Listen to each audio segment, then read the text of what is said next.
a todos e a todas. Boa tarde aos que compõem a mesa, deputados, promotoria, representantes, diretores, coordenadores do Sintep, representantes do Governo do Estado, da Secretaria de Educação, demais parlamentares. Bem, o deputado Edmilson Rodrigues colocou uma proposição, e nós acatamos, que colocássemos aqui os pontos de divergência. E é sobre isso, Edmilson, que nós vamos agora apresentar a profunda discordância que nós temos, não só na questão redacional, mas naquilo que implica necessariamente a jornada e remuneração dos professores do Estado do Pará.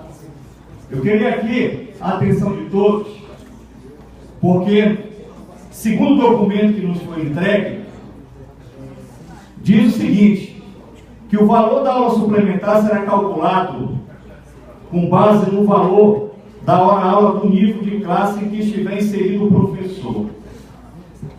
Pois bem, aqui há um grande problema, porque o governo fala que a aula suplementar será calculada com base no valor da hora-aula de nível inicial da respectiva classe. Nós temos profunda discordância com isso, Marinô. Por quê? Porque existem níveis e classes. Para os que não entendem, a cada 3 anos, o professor muda de nível, naquelas letras A, B, C e sucessivamente. Entretanto, existem 3 classes, 1, 2 e 3, que se referem à especialização, mestrado e doutorado. Ora, se o governo aqui no documento propõe que a hora suplementar deverá ser paga inicialmente na respectiva classe e que o inicial, isso significa, em termos de remuneração, perdas aos trabalhadores da educação. Então esse é o primeiro ponto, Edmilson, que nós temos profunda divergência na redação e na proposta do governo. Nós não queremos aqui, como diz, no nível inicial, nós queremos, como propôs o sindicato que nos representa enquanto categoria, e nós fazemos parte da comissão, que a redação é esta aqui que estão propondo. O valor da aula suplementar será calculado na base do valor da hora-aula do nível e classe em que estiver inserido o professor. Eu gostaria que aqui todos estivessem atentos, inclusive promotoria e os demais. Nós temos um outro ponto também de divergência profundo. E quando eu me refiro profundo, isso reflete na categoria como um todo. E essa categoria já vem sendo penalizada desde a fundação do sindicato. E não podemos mais, para que os que estão presentes, que para alguns aqui vão se aposentar daqui a 2, 3, 4, 5 anos, sem ver o seu direito de fato exercido. Porque no documento, em tese, existe oratividade. Em tese, existe jornada, deputada Marinô. Vereadora, me perdoe. Entretanto, essa oratividade não passa de um documento. Porque o governo sempre alega o que os outros governos anteriores, infelizmente, vêm alegando. Falta de orçamento, falta de dinheiro, esbarra no limite prudencial, esbarra na questão orçamentária. E aí os anos se passam e os professores ainda continuam, Edmilson. E tu és um dos fundadores desse sindicato, e eu tenho certeza que a tua participação, assim como da vereadora Marinô, e de todos que aqui estão presentes, que constroem a luta dos trabalhadores da educação, nunca tiveram na prática essa oratividade. Nunca! E aqui eu queria fazer um desafio. Quem foi que exerceu a sua atividade? Estamos em 2014. 2013 foram 53 dias de greve. Sabe para quê? Para ver o seu direito exercido. Para ver o seu direito exercido. Qual foi a resposta do governo? A oratividade não pode ser implementada porque 80%, segundo dados do governo, da categoria extrapola. Significa dizer o quê? Que não tem professores.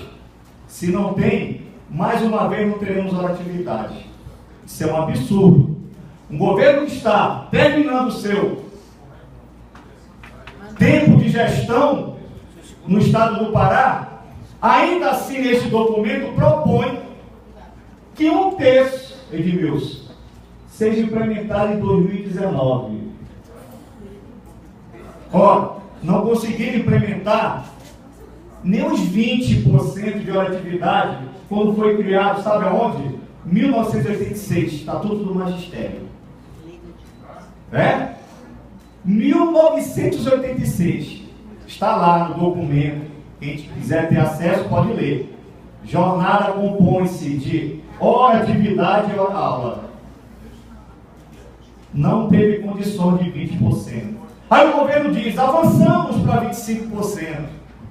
E a sociedade diz assim, o que esses professores querem? É simples, que cumpra a lei. Porque avançou sim de 20% para 25%. Entretanto, não tem hora atividade. Iniciou ano letivo sem hora atividade.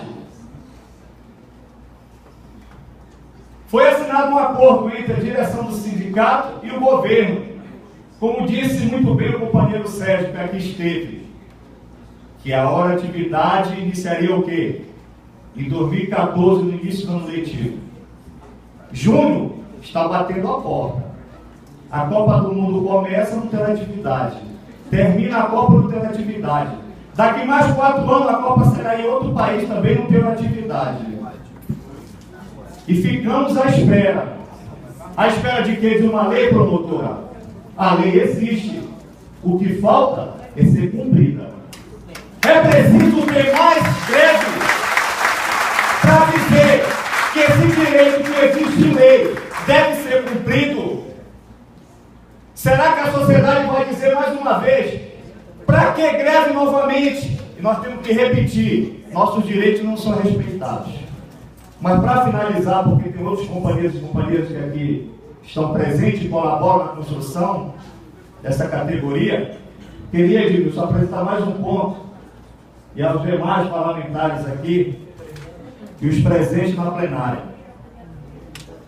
Diz aqui que os companheiros da SUSIP e da FASEPA, que trabalham com o menor infrator, e assim é denominado, e os que trabalham com os preços de justiça da SUSIP, que também assim é denominado, diz no documento que eles terão de ser lotados com 100, 150 ou 200. Está aqui o documento. Eu estou falando no que está escrito no documento, tá?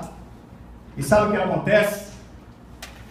Esses professores passaram não somente por um concurso público para poder se efetivar, mas passaram de forma conjunta, FASEPA, que antigamente era FUNCAP e hoje SUSIP, passaram por um processo seletivo, Edmilson, interno. E nesse edital, que foi construído no governo anterior, garante uma jornada de 200 horas. Mas no documento diz que não. Não dá, porque o que vai realmente dizer, estabelecer essa jornada é a portaria. Mas eu vou lembrar os que gostam de lei. E é bom que a promotora está aí, conhece de fato lei, né? É a sua especialidade. O artigo 25 do PCCR, em 2010,